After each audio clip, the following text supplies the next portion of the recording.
Bronson's by any means necessary fantasy sports talk, fantasy football talk for Sunday, September 26th. It's about 9:15 Pacific time. The games are starting in 45 minutes. I want to get my spikes and yikes for the running backs in real quickly here. I found a nice, comfortable spot on the kegs in my walk-in cooler at work.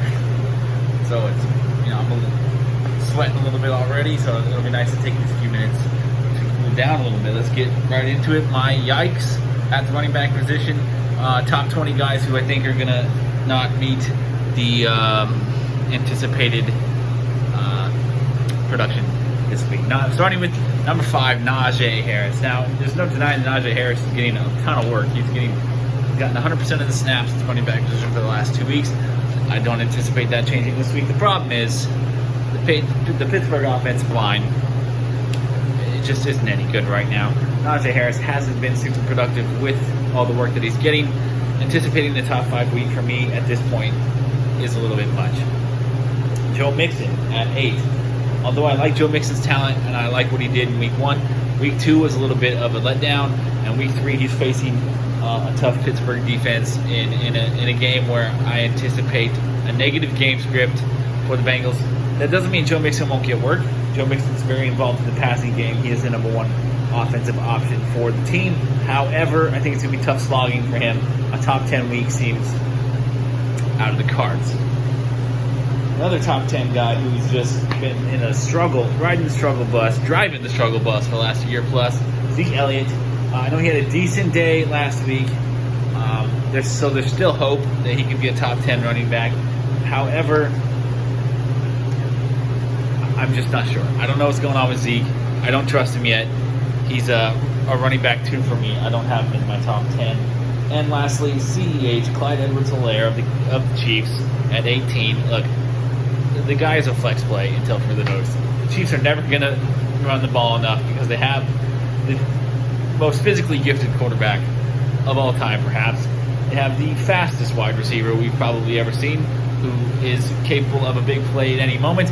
And they have perhaps the most dominant tight end in football history as well. They're always going to be in a pass-heavy offense, especially as long as Andy Reid is there. Yes, Clyde Edwards-Helaire is talented, but the productivity and the limited work that he's getting is just not there. He's a flex play. For the spikes, some guys outside of the top 20 who I think can play their way into running back 2 or at least flex conversations. Mike Davis at 21, just outside the top 20. I got Mike Davis as a running back 2 this week. I think he's going to have a good day against the Giants. The Giants aren't any good either. Trey Sermon at 26. I think Trey Sermon, look, I understand it's a Kyle Shanahan offense. We can't really trust a running back in that offense. But with all the injuries that the 49ers have today, Trey Sermon is going to get a lot of work. And it's his showcase event. It's his opportunity to prove that he deserves to be a player in this running back rotation. I think he's going to capitalize on the opportunity, have a good day. I have Trey Sermon as a back-end running back too. I would get him in my lineups today, especially with the Dalvin Cook situation, which, by the way, Mike Zimmer lied to us. Mike Zimmer is, he lied to us. He said he's going to play all weekend. Now today, early this morning, they come out and say he's unlikely to play. So I hope you picked up Alexander Madison. If you didn't, hopefully you can get Trey Sermon. But yeah, I kind of want to. I'm tired of Mike Zimmer. I just want to give him a good old little knuckle sandwich right in his nose.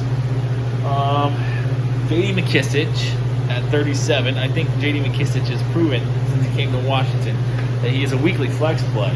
So why he's at 37, I think was a little disrespectful. I'm not saying you should play J.D. McKissic, even though I think against the Bills he's probably going to have another decent day, and again is going to be flex worthy at the end of the week. But I totally understand if you don't want to trust McKissic. But I think McKissic at 37, a little low. I got him as a flex this week. And Zach Moss way down there at 46. He got 2 touchdowns last week. I think the Bills have shown that they are ready to transition away from relying on Josh Allen on the goal line, and they want to rely on Zach Moss on the goal line. Even if they haven't shown that, they did show that last week. I think that's what they're going to do. They just gave Josh Allen a ton of money. You want to protect him. They don't want to expose him to any more harm than is normal in the game that he plays. They're not going to have him running on the goal line anymore. In most cases, Zach Moss is a big body running back who's shown that he can do that throughout his brief career in the NFL. Zach Moss is going to get touchdowns for the Bills. That's going to keep him in the weekly flex consideration just because of that. Even if he doesn't touch the ball the rest of the game, between the 20s, if he gets you a touchdown or two a week, he's a worthy flex consideration. So, kind of like Jerome Bettis used to be at the end of his career, where he would just get like 2 touchdowns, 2 yards rushing. It doesn't have to look pretty in fantasy. We accept garbage time points and whatever cheap tricks we have to use to get the points that we need, right? So if Zach Moss can become a late career Jerome Bettis, again, that's a weekly flex consideration. All right, that's it for my spikes and yikes for the running back position. Once again, blessing you with your day. Hopefully you have a great week. Unless you're playing me, I want you to lose. Not just lose, I want you to get dominated. And but other than that, peace, love, and nacho fries, friends. Have a good day.